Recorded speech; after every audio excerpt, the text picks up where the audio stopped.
Hello, and welcome to the Tao of Our Understanding Recovery Podcast. In this podcast, we discuss mystical works of literature and how they relate to recovery. We hope you enjoy today's podcast episode.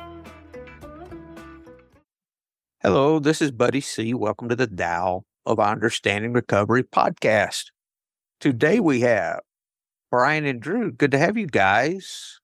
If you want to know a little bit about us, maybe get some resources we have available, check out buddyc.org. Lots of stuff there. Today, we're going to discuss a topic that you'll see at a lot of AA meetings this time of year, which is, I titled it, How to Love Those Whom I Disagree With. And I jotted down a few Tao quotes and some little questions after each. And then if we get through these, we can just talk about maybe other ways that tools we use ourselves, or we suggest to our sponsees on how to stay surrendered during the holidays, because it's really all about, it's not about avoiding or white knuckling. It's about surrendering. The whole deal is surrendering. Never changes. You don't surrender once to, like for me, I didn't surrender once to alcohol and then pick back up my weapons and start again. No, it wasn't an event. Surrender is not an event. It's a way of life. So we'll talk about ways that we consider picking our weapons back up and how we can keep from doing that.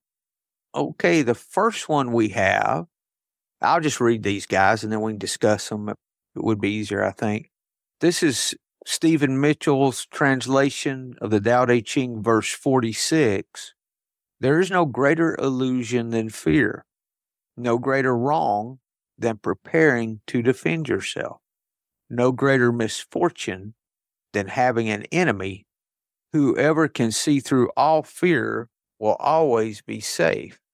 Okay, it says no greater fortune than having an enemy. I thought it said no greater fortune than thinking you have an enemy.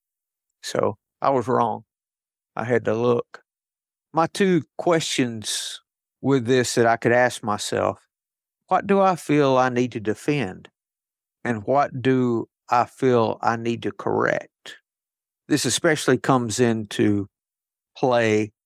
A lot of these are politically minded questions because this is 2024 when we're recording this in November, just after the elections. And there's a lot of divisiveness right now with politics. And many times when you go home for the holidays or visit family, you have those within the family that have opposing views on politics.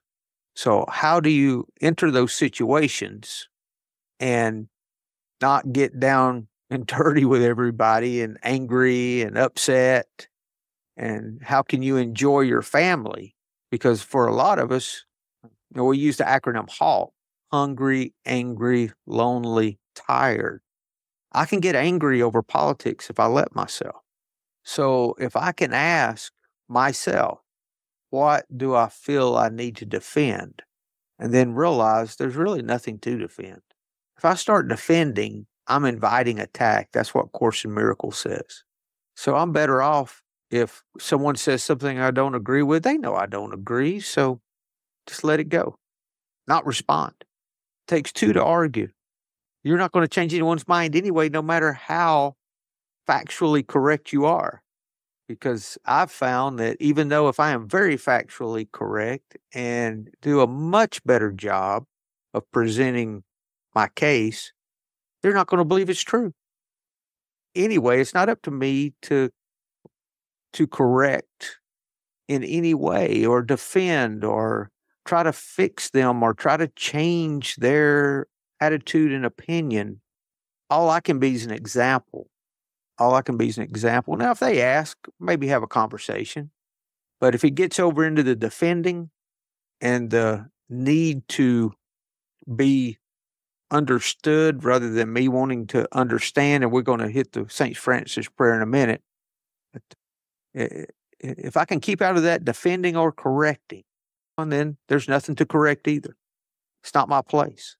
Because guess what? I could be wrong too. Could be me that's wrong and not know it. So I'm better off just staying out of that. Y'all have any comments on that one, guys? Drew? Yeah, just what I'm thinking about is every Thanksgiving since I was a child, it's just been really my parents and my sister when she was around, but she hasn't lived nearby for, 20 something years, and grandparents haven't been around a while. The last 10 years or so, it's been my girlfriend and me going out to my parents. And that's really about it. Every now and then somebody else will join us. And my parents, they've been together since they were teenagers and they're in their 70s now. My dad he only will vote for Republican. My mom will only vote for Democrat. They've been like that for forever. Yeah. But they never talk about politics. When I'm with them, politics never come up, which I'm really thankful for. We have great conversations. We talk about what's going on in our lives. We talk about the things that we have coming up, things that we've seen in the neighborhood, or good movies, or what's going on with our hobbies, what's going on with people that we've known for a while and who we've introduced each other to over the years. We'll ask about each other's memories of certain things. I'll ask my parents about their memories of Thanksgivings that they had when they were kids. What was it like for them? What were some of their favorite foods that they had growing up, and who did they spend time with? That's one of my go-to tactics, is asking about my parents' memories of various things before y'all had me when you were in your 20s and poor and just trying to make ends meet, not living near your parents. What did y'all do for Thanksgiving? And that often goes into stories that I'd never heard before, people who I haven't thought about in years, or just asking about random things like, do y'all remember? It's not just the first one that comes to mind is just, do y'all remember where you were when JFK got shot? Because the anniversary was yesterday, and I live in Dallas. That's something that we memorialize here. What was your experience on 9/11? Because I wasn't living with them at the time. I don't really know what happened to them that day. What was it like raising a couple of kids, and when we were 3 and 2 years old, taking us on a long road trip to grandma's house? How did y'all keep us entertained? What was it? Do you wish that we had tablets and smartphones, or are you glad that we didn't have tablets or smartphones? So just asking questions to get to know people better, without, what do you think about transgender kids playing sports? Something that doesn't affect anybody in the room. Asking about bathrooms, who should be able to use which bathroom. That doesn't affect anybody. That doesn't teach me anything about the people who I'm with. That doesn't bring up any memories. That doesn't help me get to know people better. It makes it for a divisive conversation. Doesn't bring inclusion. Yeah, talking about what strangers should be doing with their bodies. How is that anything? And asking, of course, about what are we thankful for? And that can bring up lots of conversations that are more positive in nature than talking about whatever we've seen on TV news channels or internet or whatever. So that's one of my tactics, is going into it not with the fear of, if somebody brings up a topic, what do I do? But just with the attitude of getting to know people better, getting to know my parents better, whoever we're with, making sure that they're included and that they're able to let us get to know them a little better too. Thank you, Drew. Brian, you have something, sir? What I was thinking was, to me, and I don't want to just jump off on the whole politics bandwagon, but it's almost like nowadays, whatever side of the all you're on, it's almost like a religion. And That's what it reminds me of, because I grew up in a really rigid form of religion, and it was we're right and the rest of the world's going to hell. The Baptist church across the street, those folks are going to hell. And even reflecting, my parents divorced, and I don't have a whole lot of good memories as far as trying to keep Lily occupied here. Memories of like Thanksgivings and such, because when my parents split, I would go to my mother's side of the family, and it was almost like when I showed up, it was like, oh, here comes the other team. And so that created a weird dynamic. And for me, it's just something that I just don't want to, I don't want to open that can of worms. I don't want to have any expectations. We've had some get-togethers with my wife's side of the family, and they're different from us. It's a lot of active addiction, but I just have to love them where they are and not have expectations and not talk about the election. Not talk about the election, not talk about religion. It's just really sad that it can be that divisive. I've got a friend of mine that I'm an early bird, and he works a weird shift. And so I text him every morning during the week and say, hey, what's going on? I'm up at 4. I think he starts work at 3 a.m. And this guy is 180 degrees opposite from me. And there's things that if we were to open that can of worms, we would hate each other. Sooner or later, somebody would poke a little too deep, and then we'd be mad at each other. And it's just something we just don't do. Man, I just try to stay out of it and try to look at it from a perspective. I believe what I believe, but at the same time, I'm not 100% right. I can look at things and say, how could you, what you've been doing is not working. But I just try to stay out of other people's perspective, trying to analyze, just show up and talk about the weather. Talk about the weather. Talk about pets. Talk about pets. Everybody loves talking about their pets. You can always, that's one tactic I've adopted if I'm stuck somewhere where I have to make small talk, which I hate, is just ask people, do you have any pets? And pretty much everybody does. And ask them to show you pictures on their phone, or what are they like? How did you get them?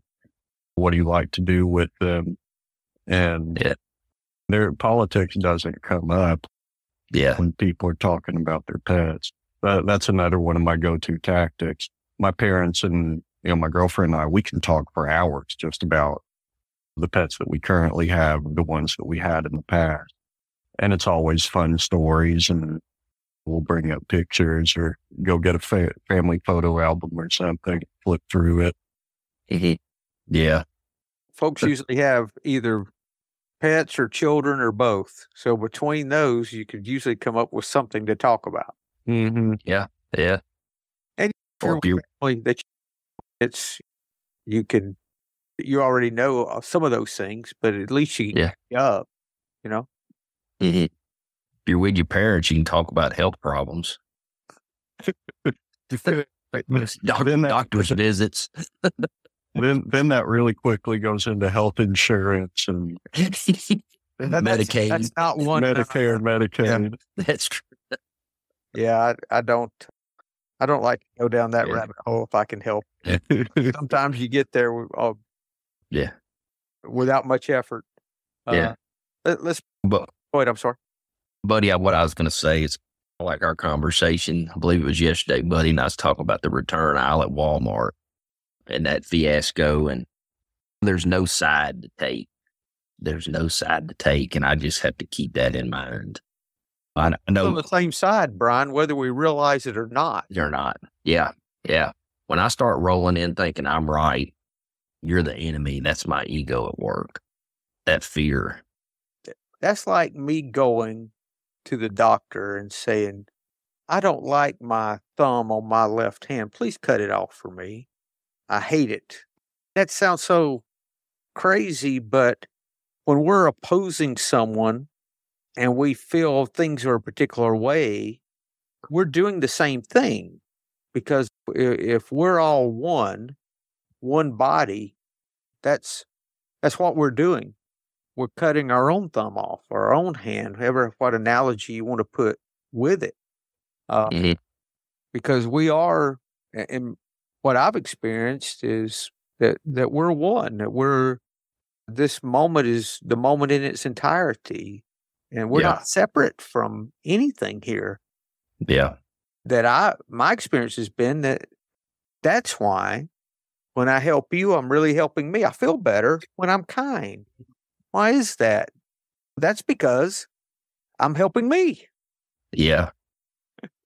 It's funny you mentioned the doctor piece. I don't have any health issues, but I will go once a year and have a physical. And my wife called me on it. She's right. That she's like, you've got a lot of resentment against your doctor. I think you need to find, because I go in there and I want to hear, Brian, I don't know how you do it. Yeah. You're just, everything's perfect. But he says, you got this, you got that, and you may think about a pill for this. And you also want to think about plant-based diet. I didn't want to say that, but I'm a meatitarian. So immediately I get defensive. And then I'm sitting there thinking, I'm coming here to this guy for his expertise. But in my mind, I'm saying, this guy's a dumbass. He doesn't know what he's talking about. So like, why am I even here? And so I take my doctor's opinion and treat it as an opinion. Yeah. That's a good way to look at it. Not as fact. Yeah. Cause like I go in there and I've got my shield and my sword out, and thank goodness he's probably, and I haven't just argued with a guy. It's not a debate, but it's, I leave there and I'm like, what does he know what he's talking about? Would it help, Brian, that when he expresses an opinion other than your own, you thank him you appreciate what he does for you, blah, blah, blah, and show him some gratitude? That might help you to soften up a little. Yeah.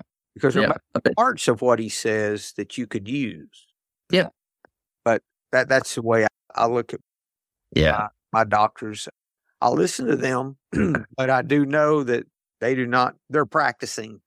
Yeah. So they don't know everything. They're human too. Yeah. I remember I left there one time and I'm in my head and thinking, this guy doesn't know what the hell he's talking about. I know. And stopped at a red light and I looked over and there's a guy next to me. He's cramming what looked like a gas station biscuit in his mouth. And I don't eat that type of stuff. And I thought, he needs to be on that guy. He doesn't need to be worried about me. So now I've got a resentment against the guy at the red light. And it's what I do, or what I used to do. I try to. I can still do it.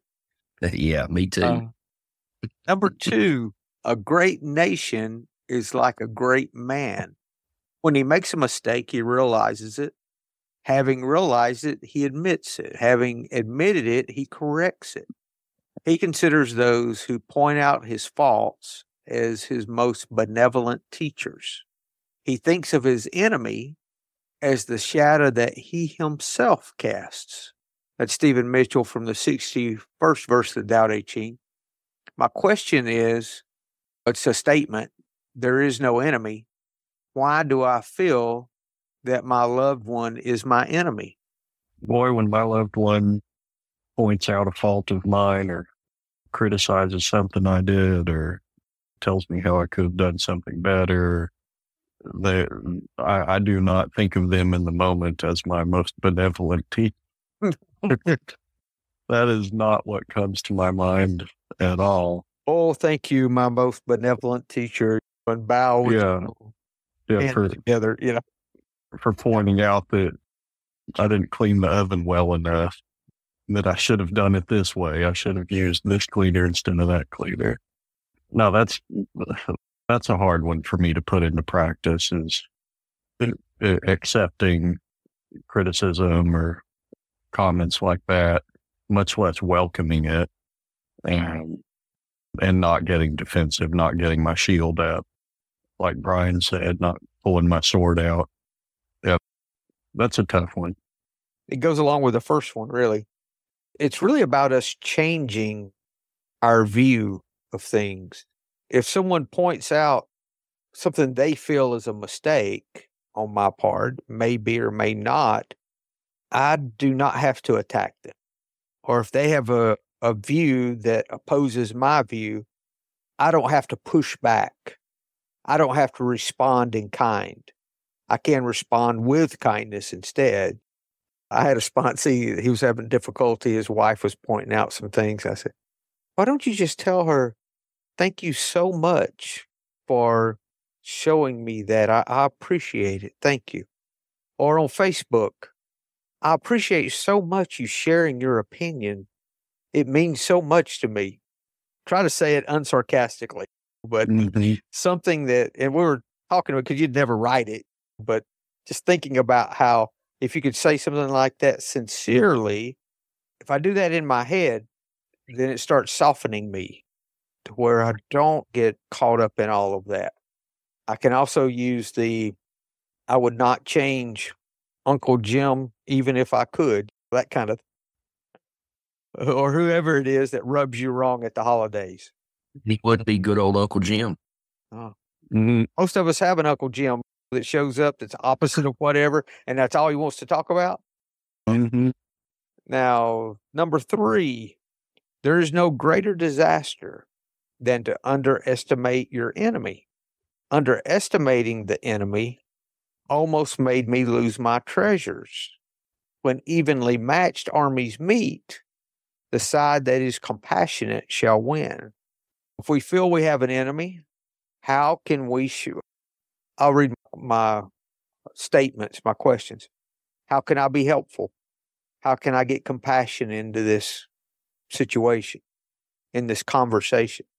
How can I express real love, worth, and appreciation for my loved one instead of letting petty differences keep us divided? Let me read that one again. How can I express real love, worth, and appreciation for my loved one instead of letting petty differences keep us divided? I used to never think about it that way. I always wanted to attack and defend.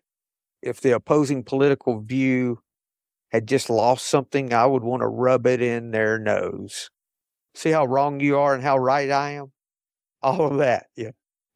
I'm sure y'all never have done anything like that.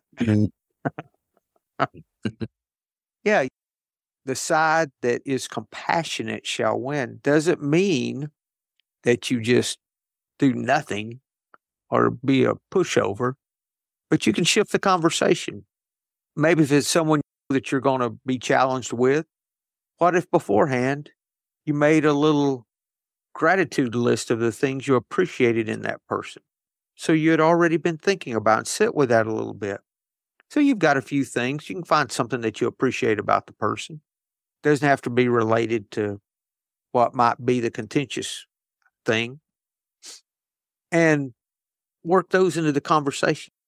I really like this, or it doesn't have to sound overly spiritual. It can sound normal, so to speak, or in that environment, a normal way to speak, not elevating it to something that they wouldn't understand or oh my God, here goes that spiritual stuff again.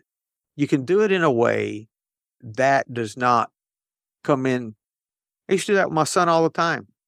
I'd be upset with him about some things, but I would find something that I appreciated in him, and I'd make sure and let him know I appreciated that.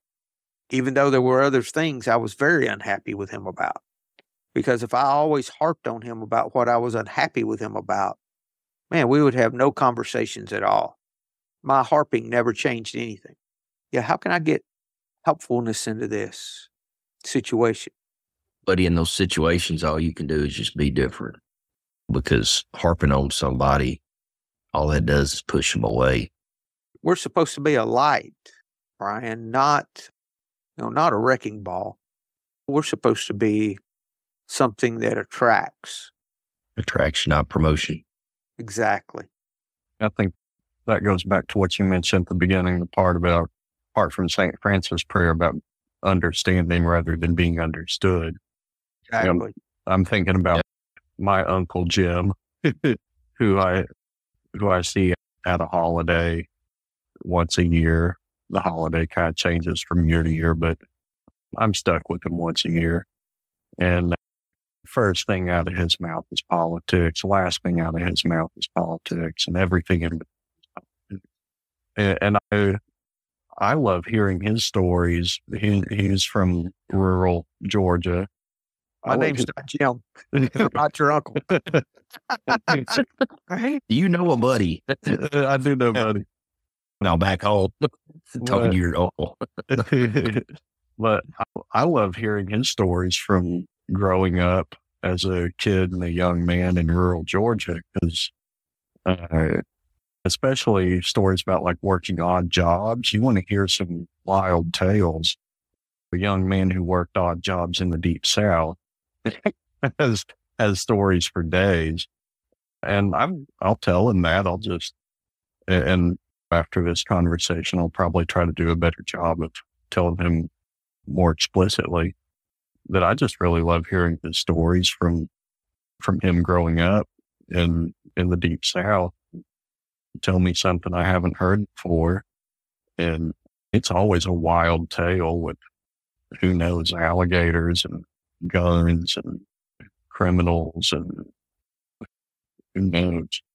But that's something I do with him, is just get him to tell stories about himself from years ago. I think everybody secretly loves doing that, watching somebody show interest in something that they went through 50 years ago.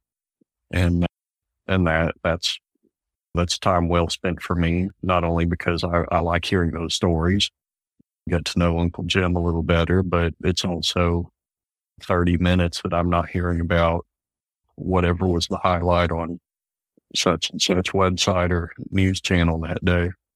Yeah, my grandfather had lots of those stories. He was from South Georgia. See, how did he start those? It would be, we were down at the river drunk catching rattlesnakes and alligators when that was the beginning of every story. Yeah. But yeah, there's a lot of them. What happens when we can elevate the conversation? If you ever read David Hawkins' Letting Go, Pathway to Surrender, he talks about and thinks of it as a energy level. And the closer we are to compassion, the higher the energy level. When we take that conversation from down here and the negativity and the divisiveness and all of that and start bringing it up, then it brings the whole conversation up to a higher level. I use this for amends. I'd like to start amends with something I appreciate in that person. And that brings the whole level of the conversation up. So it works for things like this too. You guys ready for the next one? This is the St. Francis prayer. And we'll finish this one, and then let's talk about some just tools we use. That these are all about interactions, but we'll talk about some actual other tools we can use. Lord, make me a channel of thy peace, that where there's hatred, I may bring love, that where there's wrong, I may bring the spirit of forgiveness, that where there's discord, I may bring harmony, that where there's error, I may bring truth, that where there's doubt, I may bring faith, that where there's despair, I may bring hope, that where there's shadows, I may bring light, that where there's sadness, I may bring joy.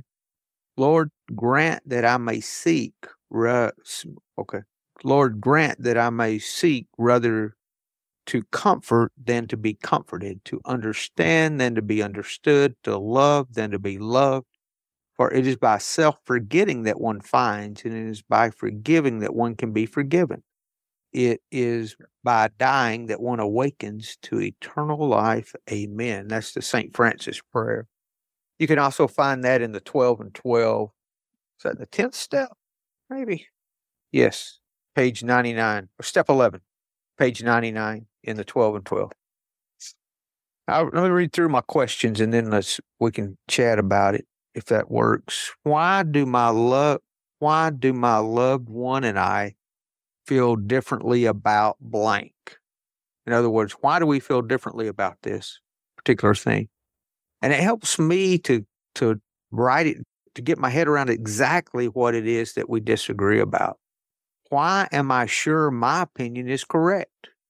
Am I really sure? How can I understand without demanding that I be understood? How important will our disagreements be in a year, in 5 years, or 10 years? Would I want this to be the last conversation I have with my loved one? Those questions help me to put things in a better perspective. And it's interesting, when I realized that I needed to, especially on the political stuff, I needed to understand them rather than be understood.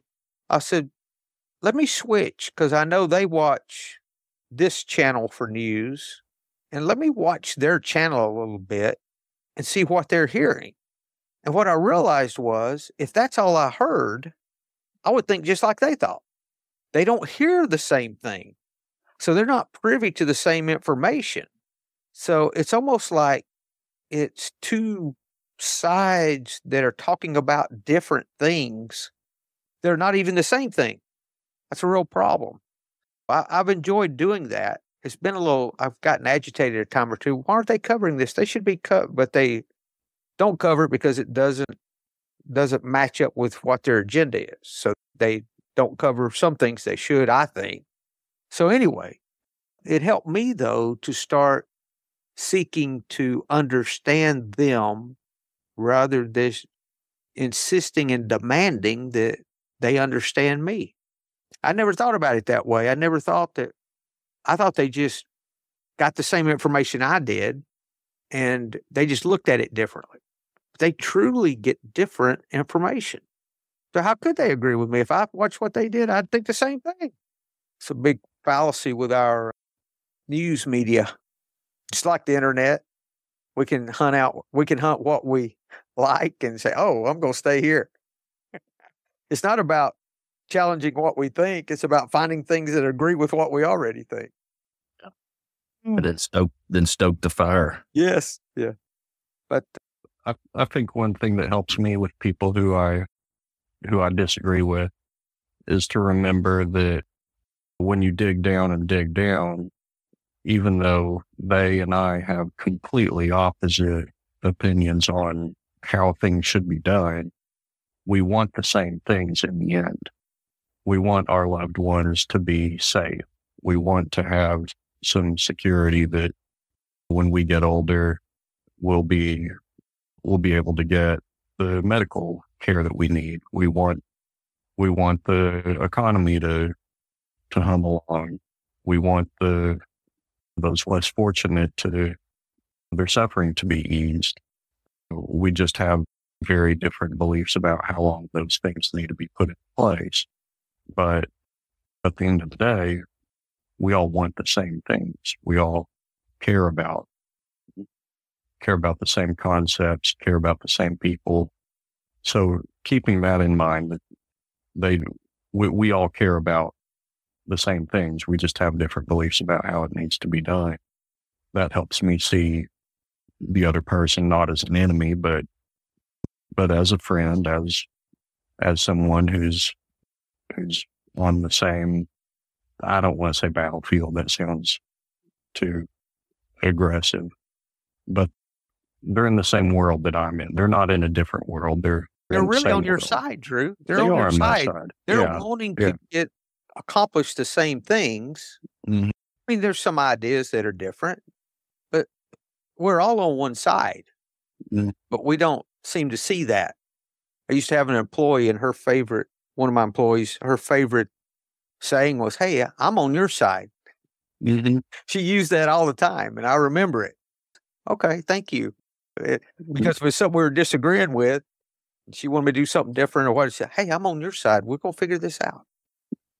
Just one more political statement.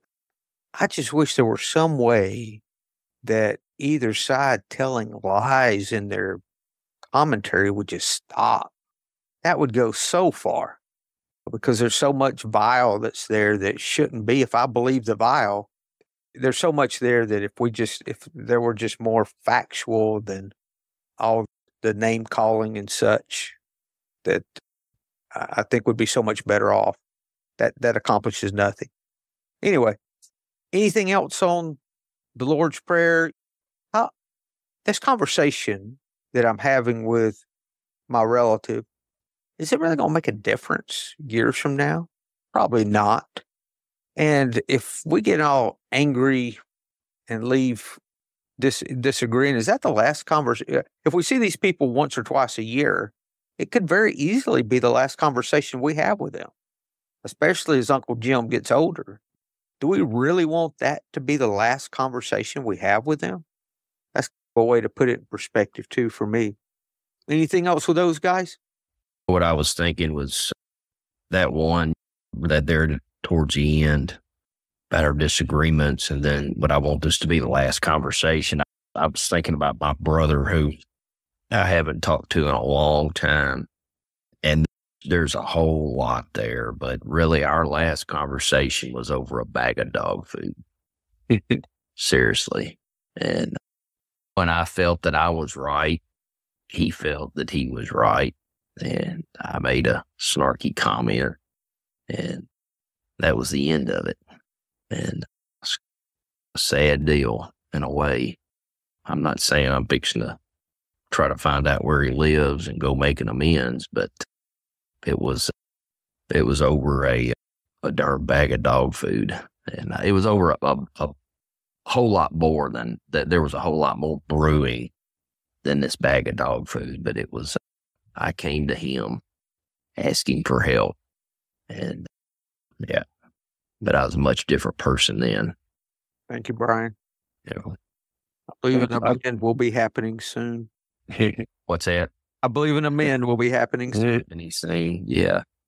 Just on that topic of the last conversation you have with somebody or the last time you spend with them, and it ties into one more tactic I'll use on holidays, is just going for a walk in the neighborhood with my parents or relatives or whoever. Because whenever we go for a little walk, we're always pointing out different things we see on the trees and birds and animals and those sorts of things, and bring up memories for people. That's not usually a time when politics comes up. It's just walking around and noticing what you're smelling, what you're seeing, what you're feeling, what's right around you at the moment. And those are some of the best memories I have with my family members. It's just going for a walk with them, and with especially this time of year with the leaves changing colors and a little chill in the air, walking by the neighbors' horses and petting them when they come up to the fence, or just pointing out the critters that run by. That's something that we all enjoy, is just spending time with each other outside. If that were the last thing I did with my loved ones, I'd be pretty happy about that. Thank you, Drew. Okay, if you go to buddyc.org, there's a recovery resources tab at the top of the homepage. Very first part of that resources is 30 tools to stay sober before, during, and after the holidays. These are tools that back during the pandemic, we have the Fourth Dimensioners meeting every night at 9 p.m. Eastern. By the way, I chair on Sunday nights. Scotty M and I, we seem to be alternating host and co-host, so come join us sometime. You can get there by going to Zoom AAmeetings.com, goes to the Zoom link for that meeting. So Have to be logged in to authenticate. There's no password into your free Zoom account. Let's go through this list if we can quickly. Number 1, attend as many AA meetings as possible and participate. Don't just attend. Don't just be there in body. Be there in mind and spirit too. Get a sponsor and work the steps. Think the drink through and remind yourself why you stopped. I recently suggested a sponsee to journal his last drunk so that when the time comes that he thinks it's okay to drink again, he can read his journal and say, oh yeah, I remember now why I needed to stop. That might be a good suggestion. Do what, Brian? I call that playing the tape all the way through. Mm-hmm. There's a clip from the TV show Rescue Me. Dennis Leary, he was going to go get drunk. He was in AA and sobering up. And they showed him in front of the liquor store. And then it showed the whole evening, all the crazy stuff that happened, fight in the bar, sex with a girl in the bathroom, all the stuff, just all the way through. And then it shows him in front of the liquor store again. He just shakes his head and keeps walking. He was thinking it through. But anyway, that was, I love that. Actually, you can find that on YouTube. You can find that, him doing that, playing the tape through. Practice gratitude first thing in the morning and last thing at night. Take care of your body. Let's see, I'm going to skip some of these. Not all of these are mine. These are just what the group said, so we put down what the group used. Become an active part of a recovery community, online or in person, and remember that the difference between wellness and illness is we, not I. That's a good one. Mm-hmm. Oh, yes. Any of these jumping out to you guys? No, they're all good. How about have a way out, number 11? I think that's always important. Wherever you are during the holidays, have a way out. Mm-hmm. Your sobriety is more important than anything that's going on. So have a way out. Have a way you can leave. If you're at a party or a get-together that you feel you need to be at, park in a place that you know you can get out and you're not blocked in. Little things like that are real important. Accountability, bring a sober friend or check in before and after the event. I've got a sponsee going to an event this week. He's going to check in before and after because this is a business function that he has to do as part of his business. And it's necessary for him to be there. He's a partner, so he has to be there. So I said, check in before and after. I really like this one, and it's so simple. Keep a cup in your hand when you're attending a party or family function. No one's going to ask you if you want a drink if you already have a drink. Mm-hmm. But that's so simple. I would have never thought of it. Oh, they're wanting me to drink. What am I going to do? Yeah. They don't give a flying flip if you're drinking. Maybe they're just being courteous because you have no drink in your hand. Maybe they're being nice, not trying to get you drunk. It's not all about us and the people wanting to sabotage us. So have a drink in your hand. Keep it in your hand all the time. If it's some drink with those solo cups, write your name on the side so you won't mistakenly pick up someone else's. Keep it in your hand all the time. No one at the event will be disappointed if you drink more than you. You may even tell, like the bartender, for example, that you will not be drinking tonight and ask them to put on a pot of coffee for you. They know what that means. I knew one guy that went as far as to say, hey, put me on a pot of coffee. I'm not drinking tonight. And if I ask you for a drink, don't give me one. Hey, if it works. If I start getting antsy, I start cleaning up, play with the kids, go for a walk, call my sponsor or a friend in recovery. Have a time limit for how long you're staying. So simple. I like this one. It is time to leave when I hear the same story for a second time at a higher decibel.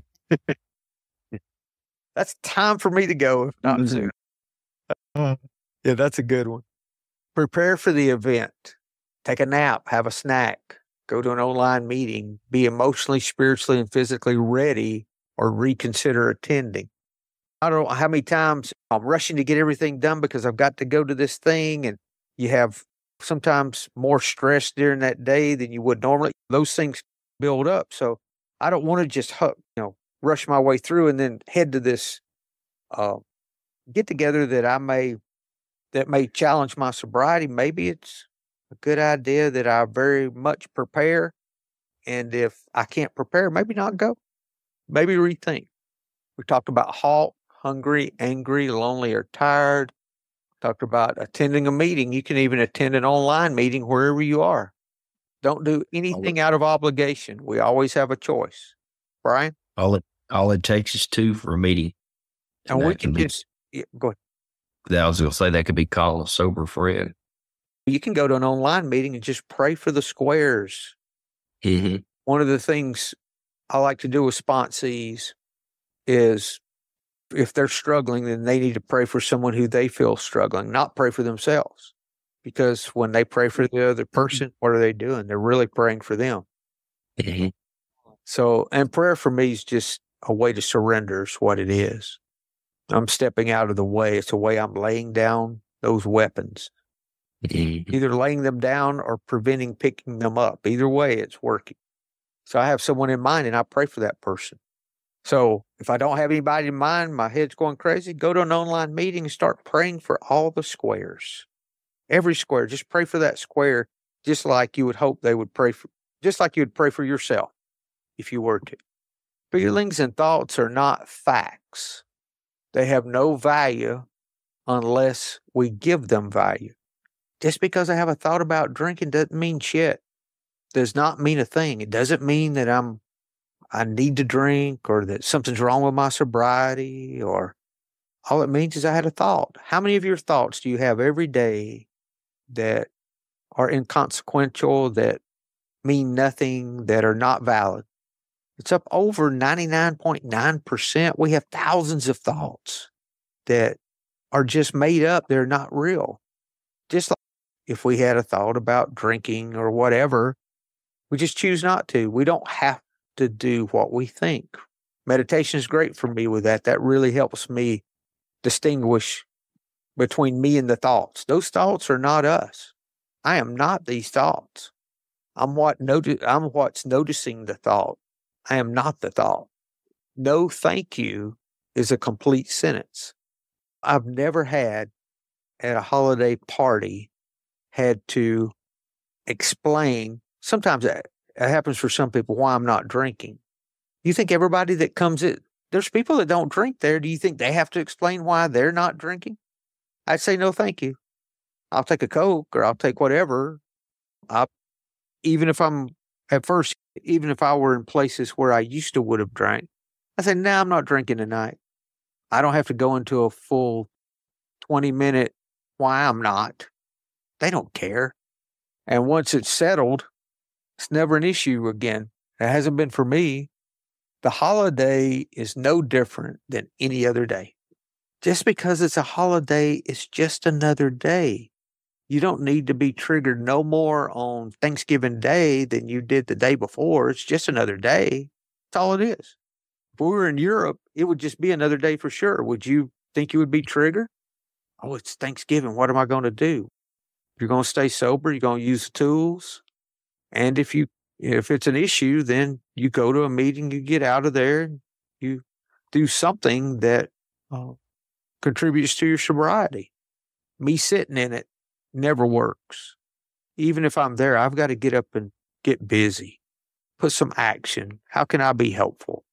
That happens a lot with sponsees the first couple of years. They've got to go to grandma's. Everybody's drinking. What do I do when I want to drink? Go play with the kids. Start cleaning up. There's always dishes to clean up. Start cleaning up the dishes. How can you be helpful? Doesn't mean just spiritual stuff. It's in anything because everything's spiritual. Yeah. Anything to add to those guys? No, that's all great. The playing with kids is something that I've definitely done, at Uncle Jim's house, grabbing a grandkid and saying, hey, why don't we play a game together? What game do you like? And they're just so happy that, an adult will play Chutes and Ladders with them. And that's That's something that I really enjoy doing, is spending time with the kids, because they're not asking about why are you not drinking, and they're trying to put a drink in your hands or bringing up whatever political stuff Uncle Jim's talking about. Uncle Jim's got a lot to talk about this year. Mm-hmm. On either side, Uncle Jim has a lot to talk about. Mm-hmm. Pray for Uncle Jim. Yeah. Jim. Pray to understand Uncle Jim. Uncle Jim. Maybe that would be the That's thing. it. How can I help Uncle Jim? How can I understand Uncle Jim? Mm-hmm. I'll put a link to download this list in the episode notes as well to make it easier to get to. Like I said, there were 30 here. I skipped some. They won't all speak to us, but some will for sure. So this is just everyone's experience. There's some good stuff there. Guys, it's been a good meeting. Anything else to add? Happy Thanksgiving. We'll see you guys. All right. Y'all too. Hello, this is Buddy C. I wanted to make you aware of several recovery-related resources that I've posted in the episode description. These resources include a list of recovery podcasts, a free sober meditation app, daily recovery email, shared Google recovery calendars. Hope you put some of these resources to use and have a great week. Thank you for listening to the Tao of Our Understanding Recovery Podcast. If you enjoyed this episode, please share it with your friends in recovery.